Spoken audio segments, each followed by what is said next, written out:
누가복음 12장 1절부터 12절 말씀이 오늘 우리가 함께 나누고자 하는 본문입니다.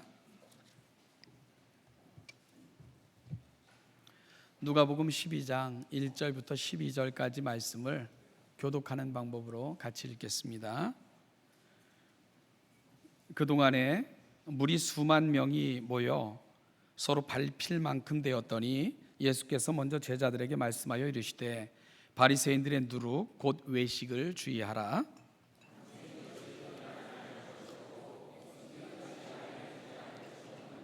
이러므로 너희가 어두운 데서 말한 모든 것이 광명한 데서 들리고 너희가 골방에서 귀에 대고 말한 것이 지붕 위에서 전파되리라.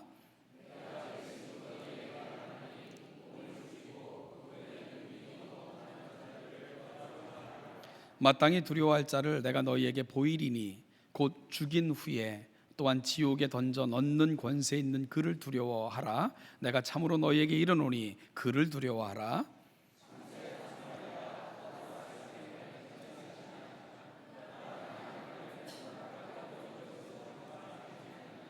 너희에게는 심지어 머리털까지도 다 새신 바 되었나니 두려워하지 말라. 너희는 많은 참새보다 더 귀하니라.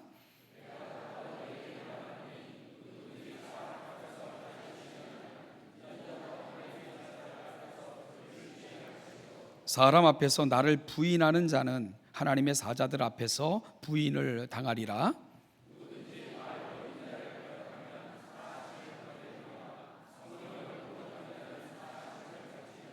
사람이 너희를 회당이나 위정자나 권세 있는 자 앞에 끌고 가거든 어떻게 무엇으로 대답하며 무엇으로 말할까 염려하지 말라. 성령이 곧 그때에 너희에게 가르치시리라 하시니라. 아멘. 본문은 앞서 우리가 다루었던 그 11장 37절부터 54절에 이어지는 말씀인데요. 37절 11장 37절부터 54절은 그 예수님을 식사 자리에 초대했던 그 바리새인의 초대로부터 시작되어 이제 그 화 있을진저 세 번의 화 있을진저를 통해 바리새인들의 그 신앙의 실체를 지적해 주시고 그리고 또한 세 개의 화 있을진저를 통해 율법 교사들의 신앙의 본질을 보여주셨던 그 예수님의 말씀이 기록되어져 있죠. 우리가 2주 동안 바로 6개의 화 있을진저라는 그 예수님의 말씀을 통해서 주님의 시선이 어디로 가고 있고 오늘 우리를 향해 갖고 계신 또 주님의 기대는 뭘까 하는 것들에 대해서 함께 살펴봤습니다. 오늘은 그 다음 얘기를 진행하고자 하는데요. 예수님께서 바리새인들과 그 율법 교사들과 말씀을 나누는 사이에 그 주변에 그 수만 명이 운집했고요. 예수님의 보고자 하는 이들로 인하여서 서로 밟힐 만큼 그렇게 밖은 혼잡해졌습니다. 그 많은 사람들 중에 오늘 본문은 특별히 예수님께서 특정한 대상들을 향해 주신 말씀으로 누가는 기록하고 있는데요. 바로 제자들에게 주신 말씀으로 돼 있죠. 그래서 12장 1절 말씀에 보니까 예수께서 먼저 제자들에게 말씀하여 이르시되 그렇게 갑니다. 이 말씀을 단순히 12명의 제자다 이렇게 한정 짓지 마시고요. 오늘 우리도 제자로 부름받았음에 오늘 하나님은 우리에게 어떤 말씀을 주시는가 저와 여러분들에게 주시는 말씀으로 듣고 오늘 마음에 담는 시간이 되기를 소망합니다. 특별히 우리가 누가복음 9장 이후는 이제 여행 담화라 해서 예루살렘으로 올라가시는 길에서 되어진 사건과 말씀을 기록하고 있다 그랬지 않습니까? 이제 그 십자가를 지기 위해 예루살렘으로 올라가시는 길이죠. 그러니까 얼마 안 있으면 예수님은 십자가에 못 박혀 죽으시게 됩니다. 따라서 남겨놓고 떠날 제자들에게 예수님께서 전하시는 말씀이 얼마나 간절했을까 오늘 그 마음을 담아 이 말씀을 함께 나누기를 소망합니다. 자, 그러면 예수님께서 특별히 제자들에게 주신 가르침은 무엇일까? 오늘 함께 읽은 본문을 우리가 어떻게 정리하고 넘어갈 수 있을까 이런 생각을 좀 했는데요. 오늘 이 본문도 저는 2주에 걸쳐서 좀 살펴볼 건데 먼저 오늘 본문을 전체적으로 아우르는 주제를 뭐라고 잡으면 좋을까? 누가복음 12장 1절부터 12절을 저는 그 한 글귀 한 구절을 생각했는데 그게 바로 코람데오라는 말이었습니다. 코람데오, 라틴어인데요. 제가 글을 쓰면 그 글 말미에 가끔 갖다 붙이기도 하는 그런 글귀이기도 합니다. 코람데오, 여러분 뜻이 뭐죠? 뭐라고요? 하나님 앞에서. 이걸 번역하시는 걸 보면 여러분들은 라틴어에 아주 능통하신 겁니다. 이 말은 이 16세기에 이 종교개혁자들이 즐겨 사용했던 말인데요. 특별히 이 종교개혁의 완성가도 같은 역할을 했던 존 칼빈의 일생을 지배했던 가장 중요한 그의 인생의 좌우명이 바로 코람데오로 알려지고 있습니다. 이 코람데오라는 것은, 코람이라는 말은요 전치사로 앞에서라는 뜻이에요. 데오는 하나님이라는 뜻입니다. 그래서 하나님 앞에서라는 말이 되는 거죠. 이 그 라틴어에 보면 코람 호밀리투스라는 말도 있고요. 그 다음에 코람 문도라는 말이 있는데, 이 코람데오라는 말은 이 말들에 상응하는 그런 뜻을 가지고 있죠. 이 코람 호미니부스라는 말은 사람들 앞에서라는 뜻이고요. 코람 문도라는 말은 세상 앞에서, 이런 뜻입니다. 그러니까 정말 그 사람들 앞에서, 세상 앞에서 그 가치관과 그리고 세상의 부와 명예를 추구하는 세상 속에서 우리는 하나님 앞에서 살아가는 사람들입니다. 우리 인생의 방향과 우리 인생의 분명한 목적이 있다면 사람 앞에서도 아니고 세상 앞에서도 아닌 코람데오, 하나님 앞에서 우리가 서 있고 그분의 영광을 드러내는 것이 우리 삶의 목적입니다. 이걸 고백했던 사람들이 썼던 구호가 바로 코람데오가 되는 겁니다. 여러분, 이 말은 이 종교적인 부패가 극에 달했던 16세기 중세 시대에 종교 개혁가들이 그리스도인들로 하여금 하나님의 권위 안에서, 말씀 안에서 하나님의 이름을 높이며 하나님께 영광을 돌리며 살자고 다짐하며 또 다짐하며 그리 마음속에 새겼던 글귀가 바로 코람데오가 되는 겁니다. 아울러 이 말은 동시대의 개신교를 탄생시킨 마틴 루터를 비롯한 그 많은 종교 개혁자들이 내세웠던 기치가 있습니다. 5가지 슬로건이 있는데, 솔라 스크립투라, 오직 말씀으로; 솔라 피데, 오직 믿음으로만; 솔라 그라티아, 오직 은혜로; 솔루스 크리스투스, 오직 예수 그리스도를 통하여; 솔리데오 글로리아, 오직 하나님께 영광. 이것이 5가지 슬로건인데, 이 모든 것들의 가장 기본이 되는 것이 코람데오, 우리가 이 모든 것을 하나님 앞에서 행할 것입니다 하는 의미를 갖고 있었던 아주 중요한 말이 바로 코람데오가 되는 거죠. 하나님보다 자신들이 높아지지 않기를, 자신들로 인하여 하나님이 가려지지 않기를 바라며 우리의 모든 것은 코람데오, 하나님 앞에 있습니다. 이 사실을 늘 기억하며 늘 외치며 살았던 사람들, 그들이 바로 하나님의 사람들, 종교개혁가들이었던 거죠. 이 박재희 교수라는 사람이 쓴 책 중에 2권으로 출판된 책 중에 나를 돌아보는 모멘텀, 고전을 통해서 이제 그 삶의 지혜를 이렇게 이야기했던 것들을 책으로 엮은 건데, 나를 돌아보는 모멘텀이라는 책 중에 보면 다산 정약용 선생에 관한 글이 이렇게 나와서 감동이 됐었는데, 이 다산 정약용 선생은 정치적 희생양이죠. 그래서 무려 18년간의 기나긴 유배 생활을 했죠. 그럴 때 이제 그의 글을 보면 이 18년의 기나긴 유배 생활과 이 극도로 어려운 이 환경 속에서도 끝까지 자기를 지킬 수 있었던 것은 그 조선 명종 때 문신이었던 그 임권 선생이 임권 선생이 쓴 해동소학이라는 책에 보면 이런 글귀가 있답니다. 독처무작이라는 글이 있다는데, 이 독처무작이라는 말은 홀로 있는 곳에서 자신을 속이지 말라, 이런 뜻이래요. 홀로 있는 곳에서 자신을 속이지 말라. 이 말을 가슴에 담고 내가 어디에 있든지 홀로 있든 사람들 속에 있든지 항상 내 자신을 속이지 않으려고 나는 노력을 했다. 그것이 그 기나긴 유배 생활과 그 고단한 삶 속에서도 나를 지켜줄 수 있었던 나의 채찍이 되었다. 이런 이야기가 그 책 속에 이렇게 등장하는 것을 보게 됩니다.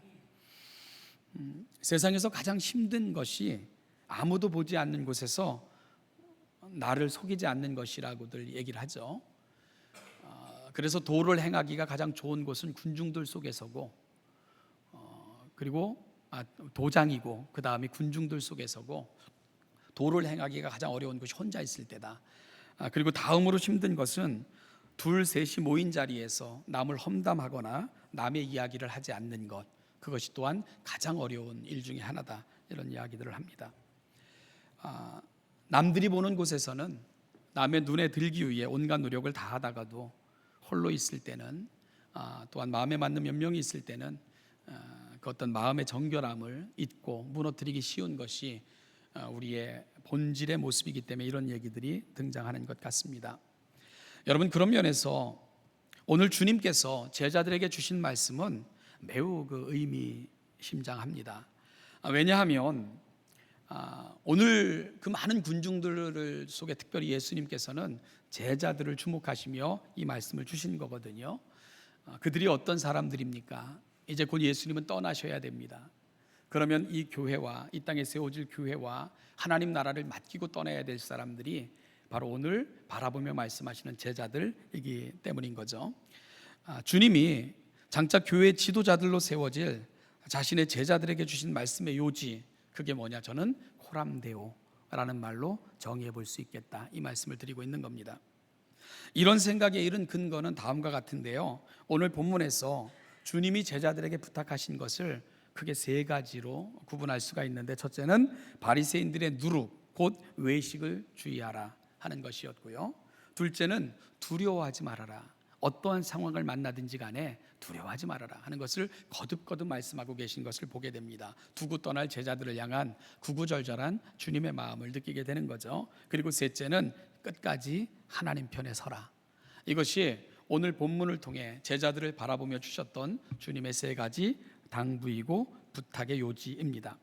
이 중에서 주님께서 제자들을 향해서 하신 당부, 그 핵심이 뭐냐? 바로 너희들이 장차 교회 지도자가 되고 하나님 나라를 위해 일할 때에 바리새인들과 같은 지도자는 결코 되지 말아라 하는 것이 제자들을 향한 주님의 요청이셨던 거죠. 여러분, 바리새인 대단한 사람들입니다.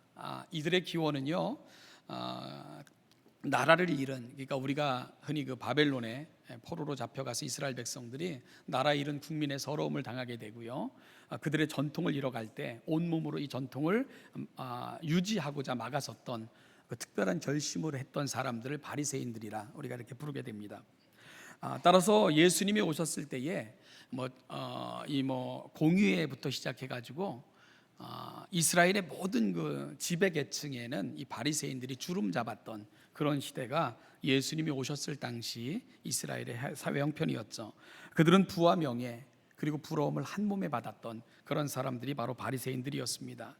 어찌 보면 그 시대 사람들은 바리새인들과 같은 삶을 꿈꾸었을 수도 있겠다, 이런 생각이 드는 거죠. 그런데 예수님은 제자들에게 그런 지도자가 되면 결코 안 된다, 이렇게 경고하고 계신 것입니다. 여러분, 이유가 뭘까요? 그 이유가 앞서 말씀드린 세 가지 당부를 통해서 분명히 드러나게 되는데요, 첫째가 뭐라고요? 그들은 외식하는 자들이었기 때문입니다. 두 번째는 너희는 두려워하지 말라는 말씀을 통해서 자신들과 다른 사람들은 여지없이 공격하여 정죄했던 자들이 바로 바리새인들이었기 때문입니다. 그리고 끝까지 하나님 편에 서라 하는 말씀을 통해서 우리가 확인할 수 있는 게 뭐죠? 그들은 하나님 편에 있었던 사람들이 아니었기 때문에 예수님께서는 그런 지도자는 결코 되면 안 된다 하고 이제 교회를 맡아 그 하나님 나라를 건설해 갈 제자들에게 그런 당부를 하고 계신 겁니다. 여러분, 바리새인들 그러면 가장 대표적인 그들을 표현하는 말이 외식이라는 단어입니다. 이 외식이라는 말은 헬라어로 휘포크레세미라는 단어인데, 이 말이 그 연극에서요, 이렇게 연극을 보면 이렇게 가면을 쓰고 어떤 특별한 역할을 하는 배우가 있지 않습니까? 그 가면을 쓴 배우를 일컬을 때 휘포크레세이라는 단어를 사용합니다. 이걸 우리는 외식이라는 말로 번역을 한 거죠. 요즘 보면 뭐 언제나 그랬습니다마는 요즘 그 소위 그 아이돌이라고 불리며 우리 그 젊은 이들 사이에 아주 이렇게 뭐 아주 우상과 같이 이렇게 떠받들여지는 사람들이 있죠. 그런데 이들의 탈선과 이 무분별한 생활들이 들추어지면서 사회적인 우려와 근심이 많이 깊어지고 있는 요즘인 것 같습니다. 물론 아이돌로 살아가는 모든 그 젊은이들이 그런 건 아니지만 참 많은 이들이 기행과 그리고 무분별한 삶이 사람들 입에서 걱정스럽게 오르내리고 있죠. 그 이유가 뭐죠? 영향력이 크기 때문인 겁니다. 영향력이 없다면 우려가 안 되겠지만 영향력이 없다면 그 자신의 문제겠지만 영향력은 주변을 병들게 만들기 때문에 그런 거겠죠. 심지어 그들의 영향력이 어디까지 미칩니까? 그들이 착용하는 의상, 액세서리, 분장까지도 일일이 그 사람들의 관심의 대상이 되는 사람들이 바로 그들 아닙니까? 특히 이 가치관이 바르게 형성돼야 되고 건전하게 사회를 바라봐야 될 그 대상들에게 특별히 많은 영향을 미치고 있기 때문에 아이돌의 영향력은 우리가 간과할 수가 없는 거죠. 근데 문제는요, 그들이 나이로 보나 수준으로 보나 그 정도의 영향력을 만들어내기에는 무리가 있다는 겁니다. 그들이 선한 영향력을 만들어내기에는 한없이 문제가 많다는 거죠. 여러분, 그러다 보니까 이들은 가면을 쓰고 살아갈 수밖에 없는 것입니다. 사람들 앞에서는 웃고 떠들며 온갖 애교를 만들어내지만 군중들과 만난 뒤에 그 허전함, 그리고 불안함, 이런 것들을 다른 방법으로는 채울 수 없죠. 그러다 보니까 그걸 채워줄 수 있는 다른 것들을 찾고 그런 것들을 찾아 헤맬 수밖에 없는 것이 그들의 피폐된 삶의 뒷모습일 것입니다.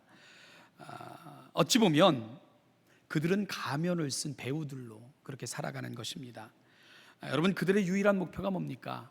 사람들의 관심, 인기, 시들지 않는 바로 관심, 이런 것들이 그들의 목표죠. 그리고 그에 따른 부와 명예를 꿈꾸면서 그들은 가면을 쓴 채 배우로서의 역할을 성실하게 그렇게 수행해내는 것이 어찌 보면 고달픈 그들의 삶의 일상일 것입니다. 예수님은 바리새인들을 바라보시면서 바로 그런 삶을 살아가는 부류들의 비유해서 사용하시는 것은 특별한 의미가 있습니다. 바리새인들, 입만 열면 하나님을 외쳤던 자들입니다. 입만 열면 율법이 어떻고 전통이 어떻고 이런 것들을 입이 닳도록 말했던 사람들이 바리새인들입니다.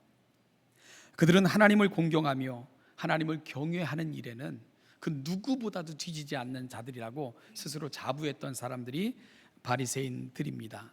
그런데 그들의 모습을 바라보시면서 주님이 내리신 평가는 뭡니까?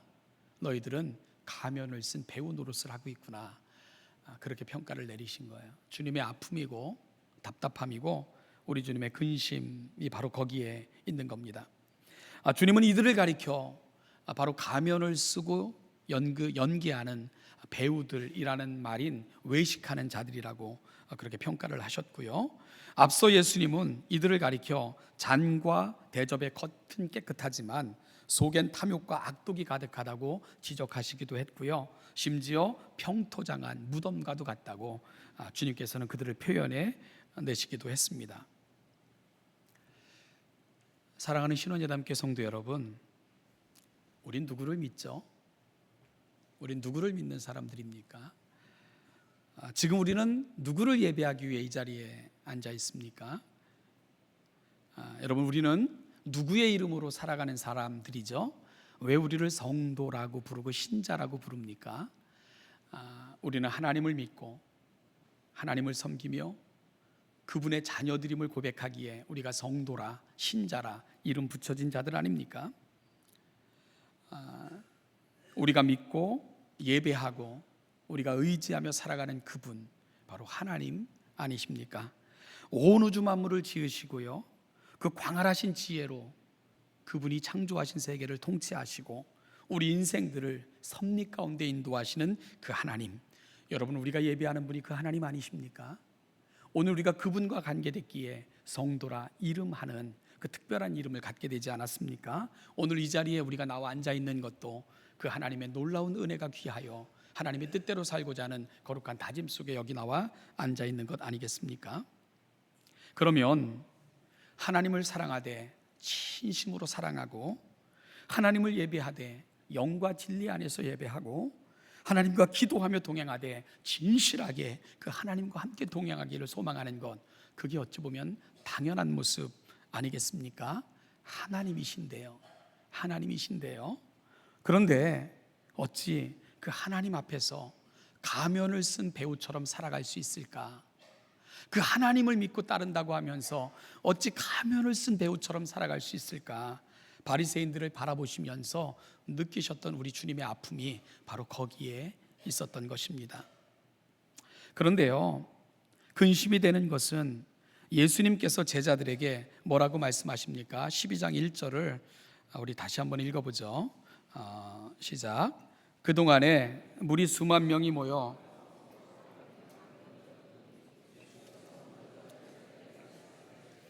바리새인들의 누룩 곧 외식을 주의하라 그러셨어요. 그러니까 먼저 제자들에게 말씀하셨죠. 그러나 이 말씀 속에는 제자들만 포함된 게 아니고 그 이후에 모든 사람들이 다 들어있다고 생각하는 게 맞을 것입니다. 그런데요, 예수님께서는 외식을 주의하라고 말씀하시면서 이것을 바리새인들의 누룩이라고 표현하고 계신다는 사실입니다. 이 줌의 헬라어로 이 누룩이라는 것은 잘 아시죠? 그 밀가루 반죽을 발효시키기 위해 넣는 물질을 가리킵니다. 누룩의 역할이 뭐죠?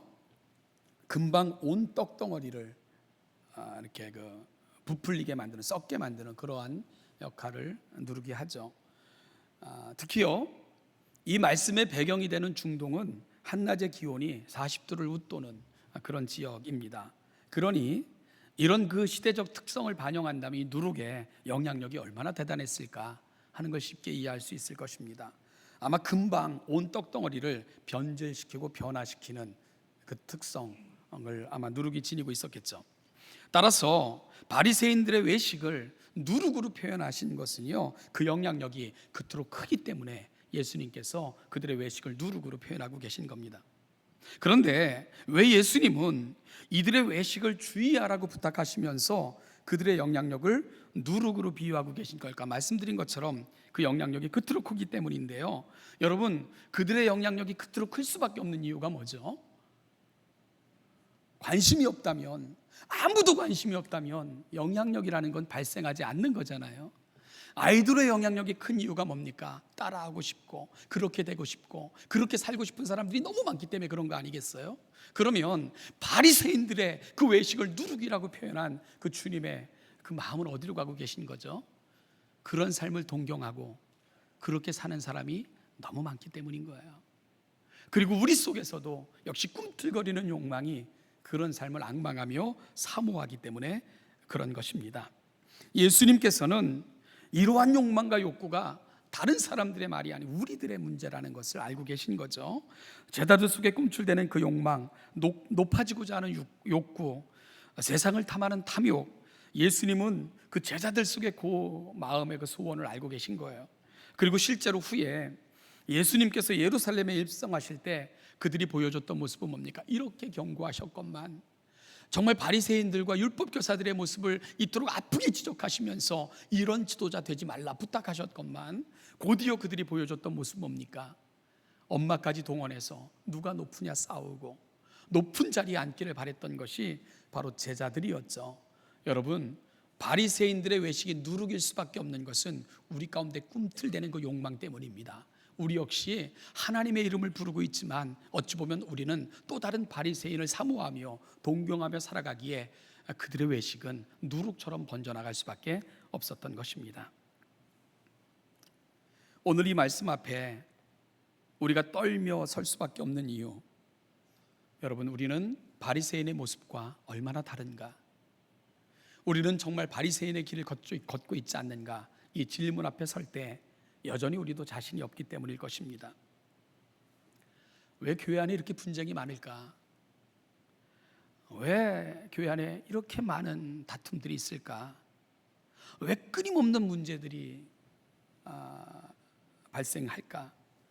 왜 그리도 많은 교회들이 분열되고 다투고 심지어 법정으로 서로 멱살 잡고 끌어가는 일들이 이리도 벌어지고 있을까?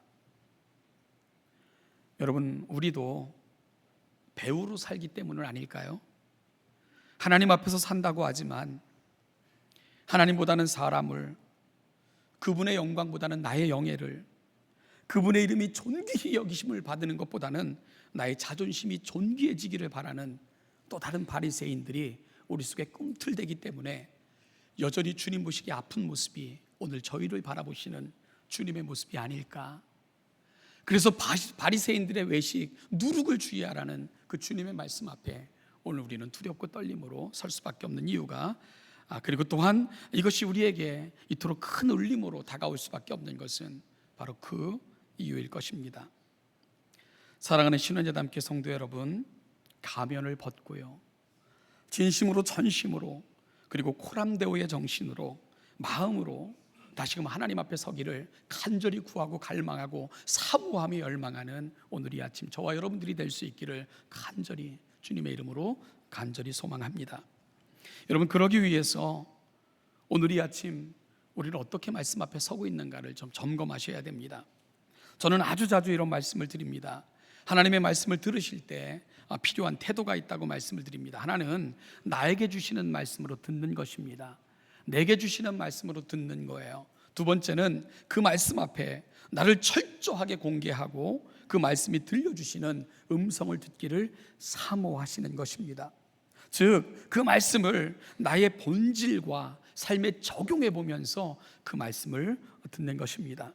그러면 이 말씀은 아주 놀라운 의미로 저와 여러분들에게 다가올 것입니다. 말씀은 곧 교훈과 책망과 바르게 함과 의로움으로 그 역할을 감당하며 저와 여러분 속에 자리 잡게 될 것입니다.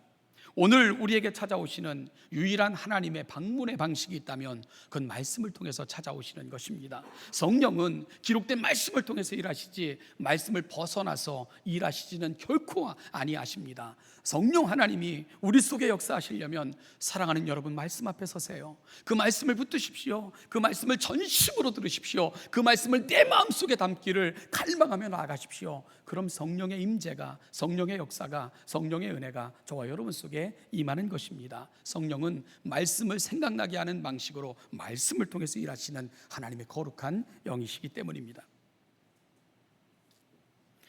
말씀에 대한 이러한 부분을 율법 교사들에게 한번 적용해 볼까요? 예수님께서 바리새인들과 말씀을 나누실 때 율법 교사들도 그 자리에 서 있었습니다. 그래서 그 예수님의 말씀을 듣고는 율법 교사들이 예수님께 보여줬던 반응이 뭡니까? 이렇게 말씀하시면 우리까지 모욕하심입니다 하면서 항변했습니다. 예수님은 바리새인들의 외식과 형식적인 신앙에 대해 깊은 우려를 갖고 책망하셨습니다.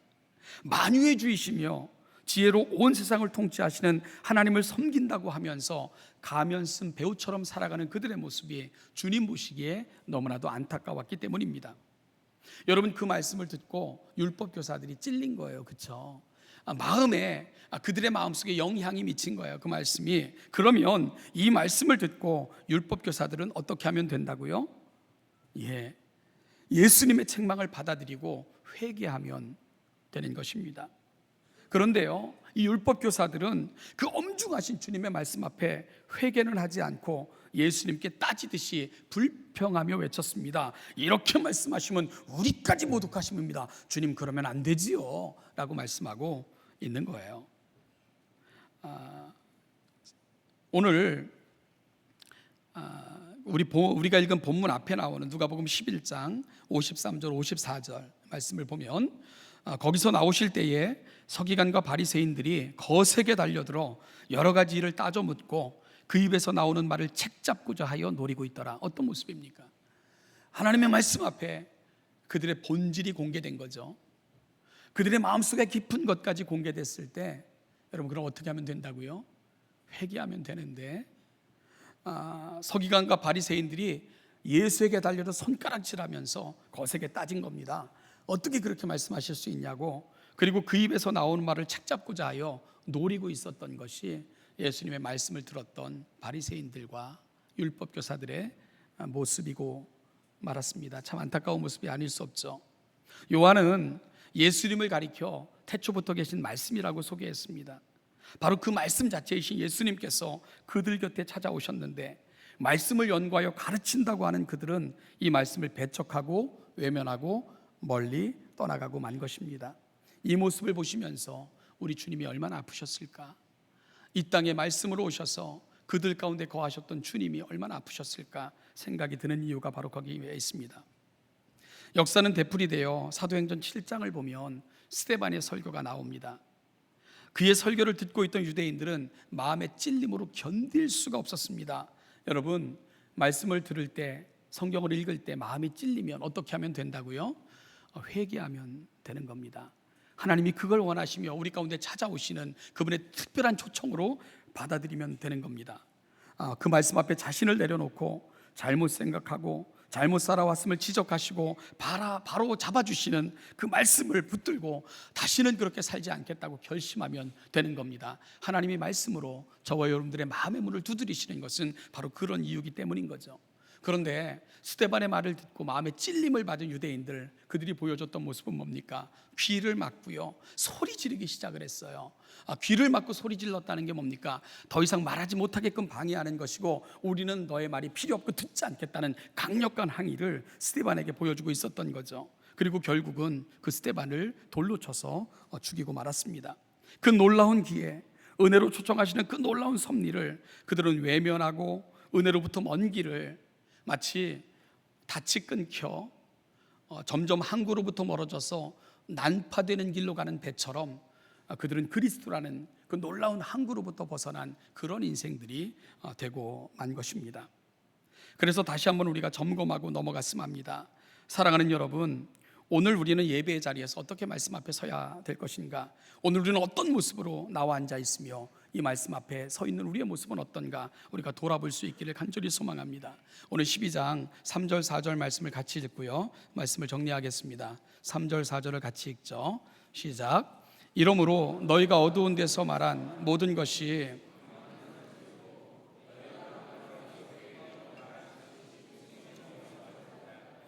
내가 내 친구 너희에게 말하노니 몸을 죽이고 그 후에는 능히 더 못하는 자들을 두려워하지 말라. 세상을 살면서 참 아이러니컬한 것들이 많은데요, 그 중에 하나가 뭡니까? 야, 이거 너에게만 말하는 거니까 너만 알고 있어. 그런데 다음 날 되면 그 누구도 알고 있다는 사실 앞에 당혹스러울 때가 많죠. 다른 사람은 에게 말하지 말고 신신당부하며 철석같이 약속하고 한 말인데 어느새 다른 누군가가 알고 있다는 사실 앞에 당황할 때가 많은 게 우리의 현실이죠. 그런데요, 그 말을 하는 사람이 놓친 것 한 가지가 있어요. 내가 다른 사람이 알게 하지 않고 너에게만 하고 싶은 그 말을 듣는 다른 사람은 또 다른 사람이 있다는 것을 놓치고 있는 거죠. 그러다 보면 이 세상에 비밀이라는 것은 있을 수가 없는 겁니다. 우리 말 속담에도 낱말은 뭐가 듣고 반말은 뭐가 듣고 이런 말도 있죠. 오늘 주님께서 저와 여러분들에게 부탁하시는 말씀은 바로 이것입니다. 오늘 주님께서도 3절 4절에서 이 세상에 드러나지 않을 것 없다, 밝혀지지 않을 것 없다, 그 말씀을 하시며 그러면 성도는 어떻게 살아가야 되는가? 코람데오, 그 말을 다시 붙들라, 이렇게 부탁하고 싶으신 것입니다. 하나님 앞에서 우리가 하나님의 자녀라면, 내가 정말 구속의 은혜를 받은 자라면 내 안에서 슬퍼하실 하나님의 음성, 나로 인하여 탄식하실 성령님의 마음, 나를 향해 깊은 소원을 갖고 날마다 시시때때로 우리에게 찾아오시는 그 하나님을 놓치지 말거라. 그리고 우리의 입술이 진실하고 우리의 말이 그 하나님의 마음을 담아 이 땅에 그 하나님의 나라를 보여주며 살 때 누구에게 말하든 어디서 말하든 어떻게 말하든 무슨 상관이 있겠느냐 말씀하시면서 오늘 저와 여러분들에게 부탁하고 계신 것입니다. 사랑하는 신원제담교 성도 여러분, 우리가 하나님 앞에서 쓰고 있는 가면이 있다면 벗어놓고 우리 마음 깊은 곳에서 코람데오의 그 깊은 음성, 울림을 다시 한번 회복하면서 여러분들이 살아가는 모든 삶의 자리가 하나님의 나라, 그 아름다움, 주님이 꿈꾸는 세계를 보여주시며 살기를 다짐하고 또 다짐하는 이 복된 아침이 되시기를 주님의 이름으로 축복합니다. 기도하겠습니다. 하나님 아버지, 은혜와 사랑을 감사합니다. 세상을 살면서 우리 스스로에게 씌워놓은 너무나도 많은 가면이 있음을 고백합니다.